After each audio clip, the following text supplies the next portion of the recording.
Now we are going to start class 10th mathematics chapter number 3 pair of linear equation in two variable exercise 3.1. Question number 1 is Aftab tells his daughter 7 years ago I was 7 times as old as you, where then also 3 years from now I shall be 3 times as old as you. Represent this situation algebraically and graphically. तो इस question को हमें क्या करना है,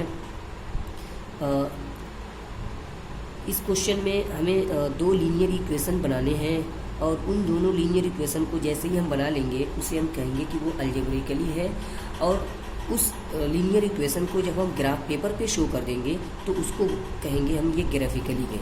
तो सबसे पहले हमारा जो काम होगा वो ये होगा कि ये जो भी आपके क्वेश्चन दिए हुए हैं इस क्वेश्चन की मदद से हमें दो लीनियर इक्वेशन आपको बनाने होंगे। ठीक है, तो सबसे पहले तो हम ये लेट कर लेंगे कि जो आफ्ताब की प्रेजेंट एज है वो हमने x मान ली है, and Aftab's daughters present age is equal to y है। आफ्ताब की प्रेजेंट एज को x मान लिया है और उसकी डाटर की प्रेजेंट एज को हमने y मान लिया है। उसके बाद उन्होंने 7 ईयर्स एगो बोला। 7 ईयर एगो 7 साल पहले, अगर मान लीजिए मेरी आज प्रेजेंट टाइम में मेरी उम्र मान लीजिए कि 25 है, तो 7 ईयर पहले क्या होगी मेरी, 7 साल पहले क्या मेरी एज रही होगी, उसमें से 7 माइनस कर देंगे। जो भी प्रेजेंट टाइम में है प्रेजेंट टाइम में से 7 ईयर माइनस कर देंगे। ठीक है, तो इस तरीके से मेरी एज क्या हो जाएगी, 18 हो जाएगी। तो हमने जो प्रेजेंट एज था उसमें 7 साल पहले की बात की, तो हमने आफ्ताब तो 7 ईयर पहले की बात करें तो आफ्ताब की एज क्या रही होगी, x माइनस 7, और उसके डाटर की क्या एज रही होगी, y माइनस 7। तो अकॉर्डिंग टू क्वेश्चन, जो हमारे क्वेश्चन के हिसाब से इन्होंने क्या बोला है कि जो Aftab tales his daughter, Aftab ने अपनी डाटर से कहा 7 ईयर्स पहले यानी 7 साल पहले I was 7 times as old as you, यानी मैं तुम्हारा 7 गुना था, 7 टाइम्स था।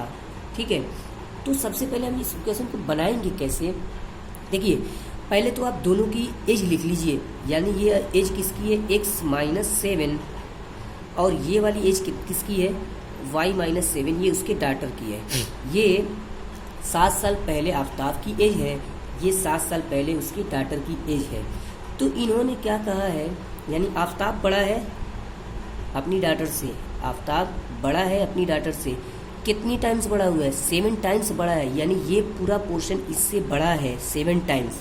ठीक है, जैसे अगर मैं कहूँ कि मेरे पास 10 रुपीज़ है, ठीक है, और आपके पास 5 रुपीज़ है, मेरे पास 10 रुपीज़ है और आपके पास 5 रुपीज़ है, तो आपको मेरे इक्वल आने के लिए क्या करना पड़ेगा, आपके पास 2 से मल्टीप्लाई करना पड़ेगा, आपकी तरफ मल्टीप्लाई करना पड़ेगा, मेरी तरफ नहीं, जो छोटा है उसकी तरफ मल्टीप्लाई करना पड़ेगा। यानी 2 से अगर मैं मल्टीप्लाई कर दूंगा आप में तो 5 2 से 10 हो जाएगा। तो इस तरीके से यहाँ पे भी है कि x minus 7 y minus 7, Aftab की एज यानी आफ्ताब बड़ा था तो इसको इक्वल करने के लिए, यानी 7 टाइम्स बड़ा था तो इक्वल करने के लिए यहाँ 7 से हम क्या कर देंगे, मल्टीप्लाई। 7 टाइम्स था और हमने जो एग्जाम्पल दिया था पैसे रुपये की, वहाँ पे ऐड भी कर सकते, 5 रुपीज़ आपकी तरफ ऐड कर दीजिए ना, तो यहाँ पे 7 टाइम्स है। तो इस तरीके से इक्वल बनाने के लिए तभी इक्वल हो सकता है जब आपको यहाँ से 7 से मल्टीप्लिकेशन होगा।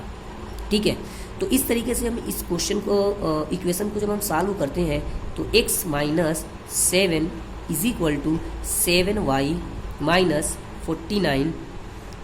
तो हम वेरिएबल वाले पोर्शन को, यानी जो हमारा लीनियर इक्वेशन जिस फॉर्म में हमने बताया था, general linear equation, pair of linear equation किस टाइप का होता है उस टाइप से हम बनाएंगे, यानी x y और फिर जो आपका c वाला पोर्शन था उस टाइप का।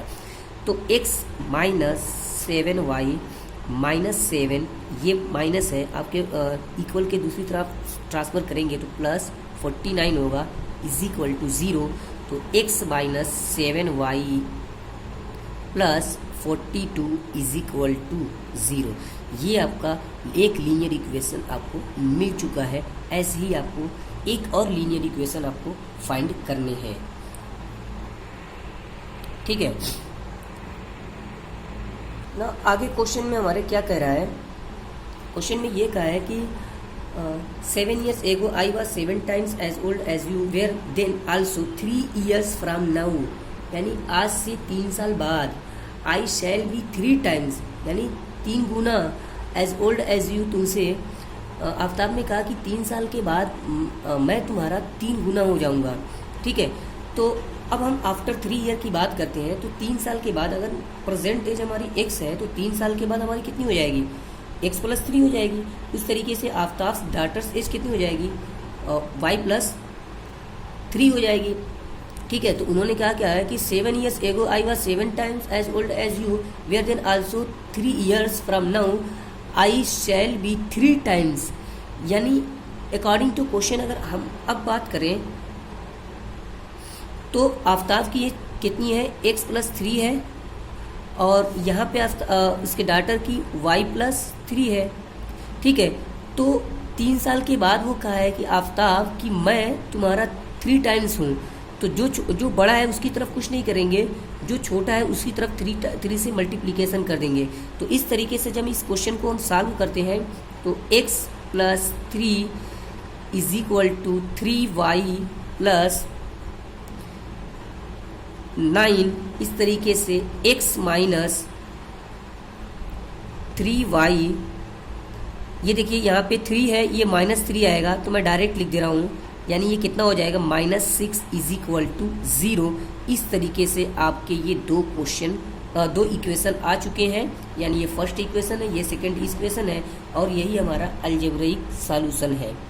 ठीक है, तो अब हम इसको अगर ग्राफिकली सॉल्व करें तो कैसे ग्राफिकली करना है उसके लिए आप आगे देखिए।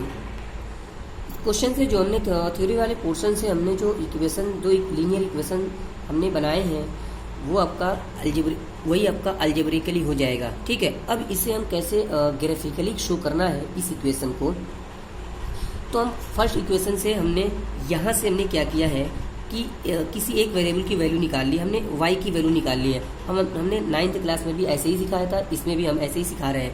तो इक्वेशन फर्स्ट से हमने y की वैल्यू निकाली है। क्या किया है हमने कि ये पूरा माइनस वाला पोर्शन को हमने राइट साइड कर दिया है, तो ये वाला प्लस हो जाएगा, +7y और x + 42। ठीक है, इस तरीके से हमें सिर्फ y की वैल्यू निकालनी थी। ये 7 हमारा कहाँ आ जाएगा आपके मल्टीप्लाई में, तो इस साइड आएगा, यानी इक्वल के दूसरी साइड, तो ये डिवाइड हो जाएगा। तो इस तरीके से y = x + 42 / 7।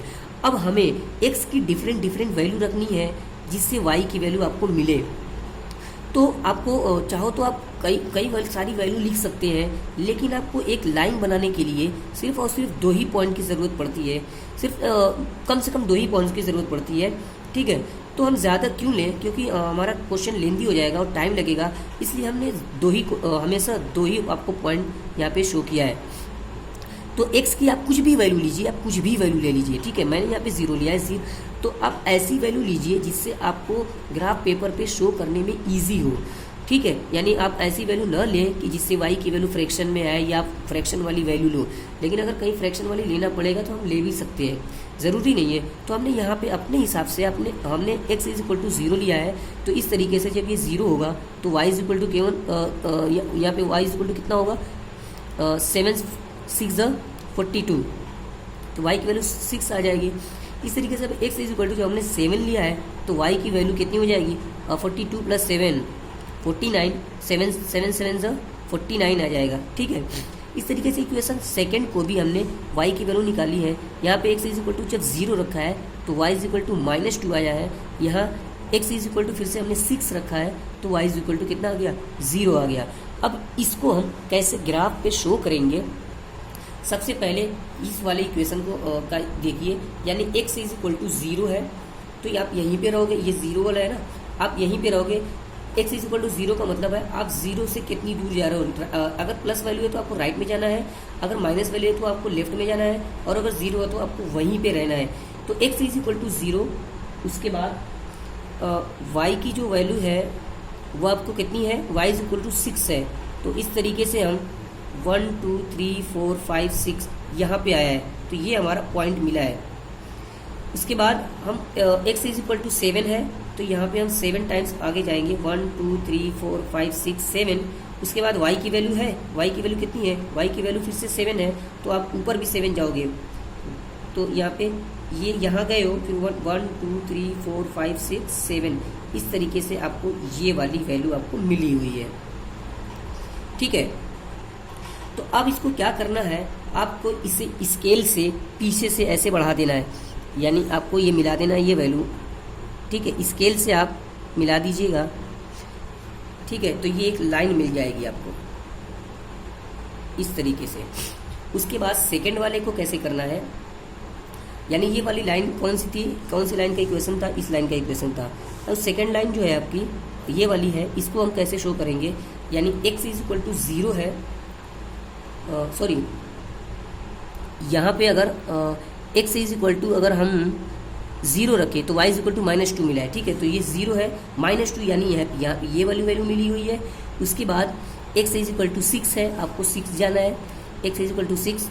यहाँ पे y इज इक्वल टू जाना ही नहीं है, ना तो ऊपर जाना ना तो नीचे जाना है, ये यहीं पे रहेगी। इस तरीके से जब हम इसको मिलाएंगे, ठीक है, ये तो कुछ ऐसे मिलेगा। ठीक है, ठीक है, तो ये इस तरीके से आप स्केल से आप ये पीछे कर दीजिएगा आपको। ठीक है, ऐसे पीछे जाएगा आपको। ठीक है, बहुत सही हमारा नहीं बना हुआ है जैसे बनना चाहिए था, तो आप जब ग्राफ पेपर पे शो करोगे आपको एग्जैक्टली आपको मिल जाएगा। ठीक है, तो हो सकता है मैं नोट्स में इसको दिखा दूँ, या हो सकता है ये तो कहीं पे वैसे तो ये लाइन एक दूसरे को कट करनी चाहिए। जब पीछे आप बढ़ाओगे ना, जैसे हमारे पास जगह नहीं है तो वो आपको कट करते हुए दिखाई देगा। ठीक है, एक बार और चेक कर ले रहे हैं कि हमारा सही है कि गलत है। यानी x इज इक्वल टू, यहाँ पे अगर दूसरे वाले क्वेश्चन की बात करें कि x इज इक्वल टू 0 तो y is equal to -2, x is equal to 6 तो y इज इक्वल टू 0। इस तरीके से ये हमारा ग्राफ मिला हुआ है। तो आप बहुत अच्छे से ग्राफ पेपर पे ही आप बनाइएगा। हमारे पास ग्राफ पेपर नहीं था इसलिए हम नहीं शो कर पाया है। ठीक है, ओके, थैंक यू।